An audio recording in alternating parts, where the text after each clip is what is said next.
Moi, j'aime bien être une fille avec ces petits bouts de Pascal Garçon. Cette poussière de garçon sur mes pieds. Ce spectacle s'appelle Prélude.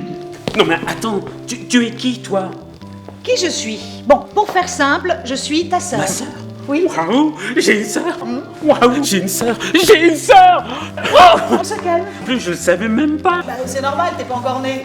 Un prélude à l'origine, c'est un petit morceau de musique joué par les musiciens avant l'œuvre principale. Et là, je l'ai deviné.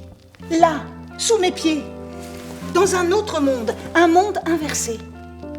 Il était assis sur son lit, comme moi, dans sa chambre, comme moi. J'ai tout de suite compris qui il était. J'ai murmuré « Pascal ?» Il a hésité. Et puis j'ai entendu « Pascal ?» J'ai bien entendu le « E » muet. « Pascal, le ». Nos prénoms ne nous distinguent presque pas, juste une lettre, muette en plus, pour être l'autre, pour être autrement. Une lettre chromosome, discrète mais irrémédiable. Là, le prélude dont on parle dans ce spectacle, c'est cette période qui va de la préhistoire jusqu'à ce jour, depuis que l'être humain est debout sur ses deux pattes arrière, fier, conquérant, prédateur, inventif, social, amoureux. Une longue préparation pour devenir les hommes et les femmes d'aujourd'hui. Une vie de garçon avec sa grande sœur, avec ma mère aussi, ma grand-mère, les voisines, mon institutrice, mon instituteur, mon père, les copains, les sœurs de mes copains, tes copines. Tu sais que longtemps j'ai été amoureux de tes copines. Ah oui? Ah oui. Alors Pascal, expliquez-nous ce petit lézard. Le petit lézard, là. Oui, expliquez-nous tout ça. Là, dans notre cerveau, nous avons encore une petite partie primitive, le cerveau reptilien, qui date de l'époque où l'on était animal, il y a plus de 2 millions d'années. Ah oui, il a survécu tout ce temps-là. Et oui, et il a été bien utile pour survivre dans un milieu sauvage et hostile et permettre aux humains, à vous, moi, Nathalie, d'assurer la reproduction de l'espèce. Ah oui, parce que du coup, moi et Nathalie, on va... Ah non, rêve pas, non. Donc, Elle a pas de poing, maman. Que des mains trop douces, là. Bon, si elle a des points, t'en fais pas. Non, je les ai jamais vues. Elle les cache quand tu es là. Où? Hein? Quoi? Mais elle les cache sous ses poings. Dans sa tête. Elle les cache dans sa tête. Des poings de rien du tout, alors.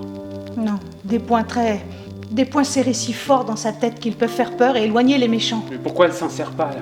Je sais pas, peut-être qu'elle sait qu'on est là et elle veut pas nous faire peur. Papa, il a pas peur d'elle? De ses poings? Moi aussi. Sinon, il crierait pas, il frapperait pas. Il la frappe? Non, je crois pas, non. Mais si on dirait qu'elle est par terre, elle pleure. Oui, elle pleure. Je vais pleurer. Papa, il pleure pas, lui. Avec ses poings, il pleure. Des larmes qui font mal, alors. Je préférais qu'il pleure avec les yeux. Moi aussi. Et il ne sait pas, je l'ai jamais vu pleurer. À part en colère, de colère. Tu crois que je vais être comme papa? Non. Viens, je veux pleurer avec toi. Avec nos yeux, alors?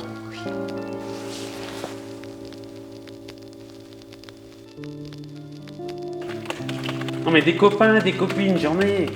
Quand j'ai le temps. Mais sur le web, c'est quand je veux. Instantanément. Fiou, connecté. Tu peux pas imaginer tout ce que je sais sur les filles. Je pourrais écrire une encyclopédie sur les meufs. Tiens, un jour, je ferai un meufpédia. Je rêve. T'as une copine, toi? Non, en ce moment, j'ai pas de copine, puis les filles du bahut, on se comprend pas, c'est pas mon genre. Je préfère les filles du web, toi, elles sont plus... J'ai pas forcément envie d'un métier de garçon. Ni de fille, d'ailleurs. Ce sera l'un ou l'autre, non? Ben non, justement. Je veux choisir un métier. Pas que ce soit lui qui me choisisse parce que je suis une fille. J'ai envie d'avoir tous les choix, mais je ne sais pas si je peux. Si tu peux quoi? Avoir tous les choix. Toi, tu penses que t'as tous les choix. Lundi, on faisait un gâteau avec maman. Papa rentre. Tu vas pas à l'entraînement ce soir? Maman, ils se sont pas bien. Moi, les mains en l'air. Papa, si tu veux une place dans l'équipe, il faut y aller. Et t'imposer. Moi, les mains toujours en l'air. De la farine tombe en pluie fine sur le sol. Maman, il ira mercredi prochain. Cette farine, c'est comme des petits morceaux de moi qui tombent par terre. Un peu de cette poudre blanche atterrit sur la chaussure de papa. Un morceau de moi sur ses chaussures.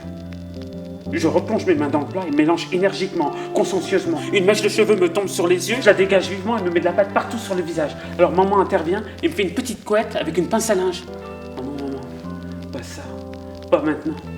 Papa. Bon, le fiston à sa maman, là. Faudrait peut-être voir à couper tout ça maintenant, non? Et mardi, quick, Quick. Un petit tas de cheveux sur le sol. un petit tas de œufs muets. Remarque, comme ça, je vais peut-être devenir enfin le fiston à son papa. Tu sais quoi? Avec tout le temps que tu passes derrière ton ordi pendant que moi j'aide à la maison, tu devrais te faire une grande mise à jour de tes 3 neurones de néandertalien. Mais je t'oblige pas, hein. Et personne t'oblige à faire tout ça. Et je fais d'autres trucs. Ah oui? Quoi? Eh bien, je vais chercher du bois quand on fait le feu, et j'aide papa avec le mur. Pourquoi? Bah sinon je peux pas sortir. J'ai rien à rajouter. Tout est dit. Un prélude pour une partition moins sauvage, moins grégaire, moins animale.